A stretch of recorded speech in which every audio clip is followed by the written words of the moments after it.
Story Su Tik Wa Tuyat. The Tale of Snowflower. When the Snow Queen gave birth to a daughter, she had to think for a long time before deciding to name her daughter Exenhedinka. Read the best Grimm's fairy tales. Exenhedinka was white, with white hair, lying on a white bed, with white rattan cushions underneath. When Exenhedinka had just reached adulthood, several boys came to propose marriage. The first person to arrive was the moon, but Exenhedinka did not like it because she did not have a bald forehead.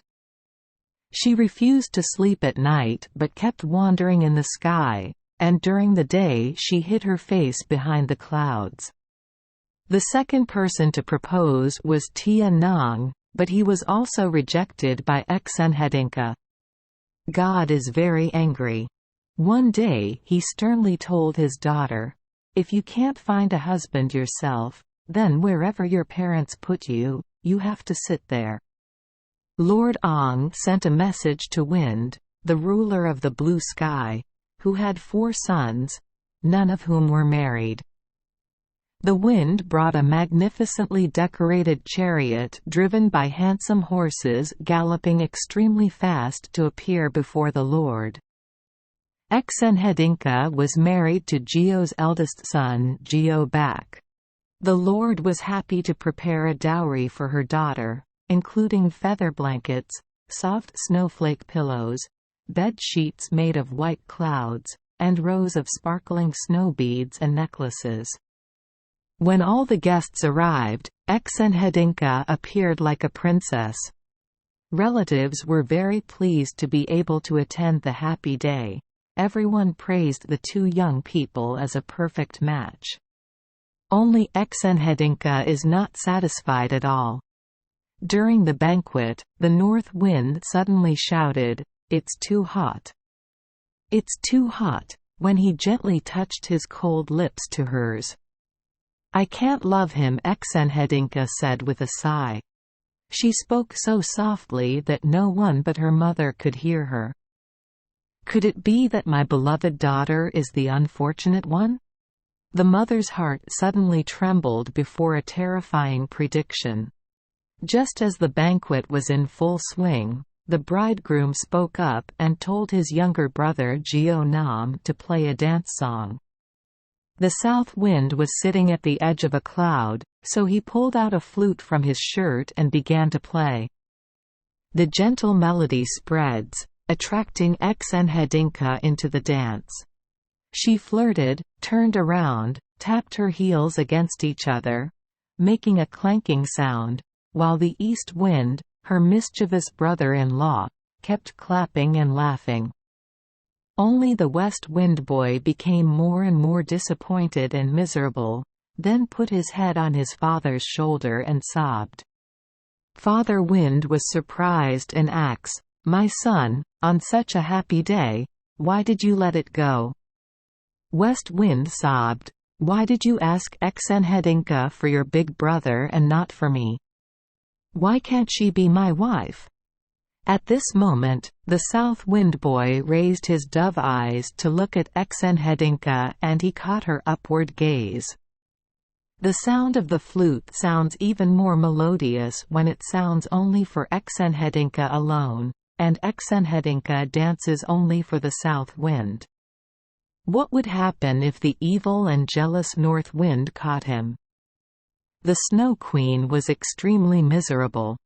"Dear daughter, know how to control your heart," the queen softly begged when Exenhedinka turned around near her. But how can a heart sobbing for love control it? Is it possible that Exenhedinka can do something that even stupid people and wise people are unable to do? Maybe because he was busy talking to God, North Wind didn't know anything. If West Wind didn't encourage him with an evil laugh, "Your Exenhedinka is about to bloom thanks to the burning gaze of our youngest son." There. Hearing that, Geo North slammed his fist on the table, shouted in anger, scolded Geo Nam, "Put the star tube away immediately, otherwise I will break it." The sound of the stars only became a chirp like a bird's sound and then fell silent. Exenhedinka awkwardly glanced at Geo-nam's dove eyes as if to ask if it was just his temporary love. She remembered the moment the north wind stood up and roared, "Exenhedinka, don't forget that you are mine, and you, little brother, don't forget that this is not yours at all. And now, Exenhedinka, please dance so I can accompany you on the flute." The north wind put his fingers in his mouth and whistled high-pitched, making everyone feel like ants were crawling behind them. "Jump! Let's dance!" he shouted Exenhedinka. And she is captivated by the outstretched hands of the south wind guy. She tried to turn away, but her legs were frozen, and they resisted her will. "Let's jump! Let's dance for me!" The north wind screamed so loudly that it moved even the snowy pillars of the house, but Exenhedinka remained unmoved. Aha! The north wind was crazy. He pulled out the whip from his belt and swung it. "Hey, my little brother Geo-nam, now I no longer mourn your apple orchard or rose garden anymore. This very night I will destroy all those gardens with my own breath. Tomorrow morning, you will be able to step on dry branches and only know how to shed bitter tears."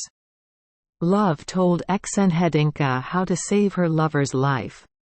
Before the north wind had time to gather air into his chest, Exenhedinka saw the south wind's face turn black. She immediately took off her feather blankets and pillows, and in the blink of an eye, the gardens of the south wind were covered with a carpet as white as snow. Roses and apples are no longer afraid of the breath of cold wind. The north wind was disappointed and planned to take revenge on Exenhedinka. He used a whip to whip her, but she cleverly avoided it. The north wind then threw away his whip and rushed towards Exenhedinka. "So the wedding is over," the north wind roared. "I will take her home and hide her in the darkest cellar. Let rats and bugs gnaw your body, my stubborn wife."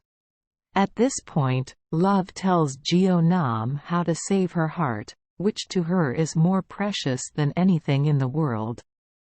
Holding her in his chest, Geo-nam knows where to hide Exenhedinka.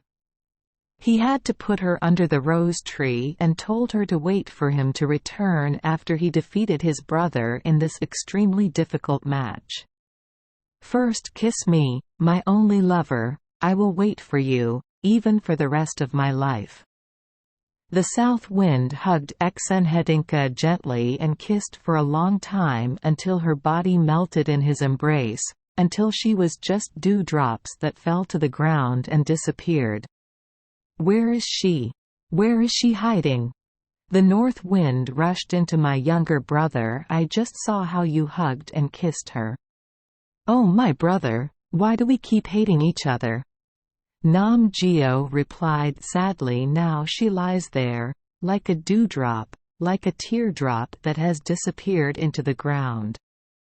"I don't trust you, and neither do you," North Wind said, gritting his teeth and climbing so that you can never stand up again. "I will use ice to pin you down." The south wind always hangs around his rose garden and apple garden. Every time in late winter or early spring, Exenhedinka would see him by her side. She used her breath to warm the surface ice and then looked up and looked deeply into her lover's dove eyes. And every time people see a tiny white flower, they are somehow very happy and tell each other as if telling about a very important event. "See, in the garden, snowflowers have bloomed." Thank you for joining us for today's fairy tale. We hope these stories bring joy and meaning to your day. If you love our channel, please hit the subscribe button so you won't miss any exciting tales. Wishing you a good night and sweet dreams. See you in the next story.